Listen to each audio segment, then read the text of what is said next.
Welcome to prince student house. 120 words a minute आपको मैं dictate कर रहा हूँ और हमारे यूट्यूब चैनल पर लगभग हर दिन हम डिक्टेट करते हैं 180 120। बेस्ट है आपकी प्रैक्टिस के लिए, आने वाले स्किल किसी भी स्किल टेस्ट के लिए, particularly Punjab and Haryana high court Chandigarh का स्किल टेस्ट होने वाला है और एसएससी COD ग्रेड के लिए। तो हम स्टार्ट करते हैं 120 words a minute. Ready, start. We have as one of the items for discussion today a problem which raises fundamental issues of law and justice. Till now, the state has looked upon an offence as a crime for which the offender must pay. Such offences, whether you call them crimes or sins, were regarded as evil and attracted as their inevitable consequence, punishment. Punishment was therefore regarded as a consequence of crime and justified in itself. The classic exposition of this view is in the principle an eye for an eye, a tooth for tooth. Later ages, however, raised the question of the utility or justification of punishment. Critics arose who asked how a murdered person benefited by the slaughter of his murderer. In fact, the only result was the loss of life of two individuals instead of one. Punishment was therefore sought to be justified on ground of its deterrent character, but even this did not satisfy critics, who pointed out that as a matter of fact punishment did not deter. A new school of thought arose which approached the problem of punishment from the point of view of reform of the offender. Instead of a retributive theory of punishment, we thus find the emergence of an educative and reformatory theory of punishment. This dispute between the different theories of punishment has not yet been settled, but on one point there is almost unanimous agreement among both theorists and practical men of affairs. All agree that in the case of juveniles there must be a change of outlook with regard to punishment. For one thing, young persons without majority of judgment cannot be held fully responsible for their actions. For another, experience has shown that confinement of such juveniles in jails confirms them into criminals. In fact, children who may have committed some crime through want of knowledge or on the impulse of the moment become habitual criminals if they are once sent to jail.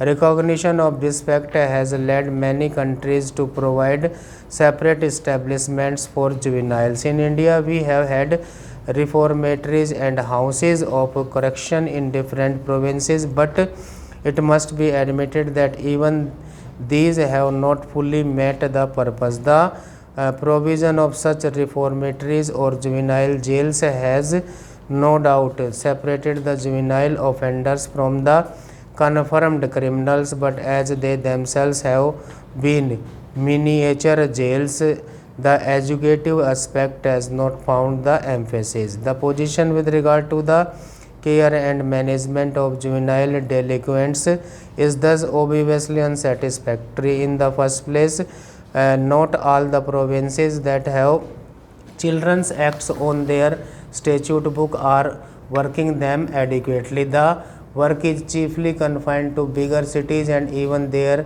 it leaves much to be desired. The probation officers have not requisite training, nor have the magistrates of the juvenile courts the required qualifications. The certified schools are not working properly, and aftercare is all but non-existent. A little consideration will show that in a matter like the problem of juvenile delinquency and the proper methods of dealing with it, there must be uniformity among the different provinces. It is also desirable that the practice of this country should conform as far as possible to that of other enlightened countries of the world. In the UK, the persons between the age of 8 and 17 are regarded as juveniles and are tried by special juvenile courts. Panels of magistrates are selected from justices of peace, and according to present regulations, these panels consist of 2 or 3 persons selected every 3 years. In metropolitan courts, one of the magistrates must be a woman, while outside London this practice is observed as far as possible. The administration of the courts is under the Home Officer, but special advisory committees were set up in 1910 in order to make the attitude of the administration more progressive. In the past, punishment for the juvenile delinquents was in proportion to the gravity of the offences, but in recent times the trend is towards the reclamation of the future citizen rather than the punishment of an offender. The changeover from punishment to education is almost complete in the USA and in some of the European countries. In the USA, the upper age limit for juvenile delinquents is 21. Up to the age of 18, the offenders is under the exclusive jurisdiction of the juvenile courts, but from 18 to 21, these courts exercise a concurrent jurisdiction with the ordinary courts. The trend of legislation is to make the juvenile courts independent of the ordinary system of criminal justice. In addition to the special magistrates, the USA provides for referees to assist in the hearing and deposition of the cases. Where the delinquent is a girl, it is the practice to associate a properly qualified woman referee with the court. The USA has no advisory bodies, perhaps because social service agencies play an important part in all cases before the juvenile courts as such. Stop.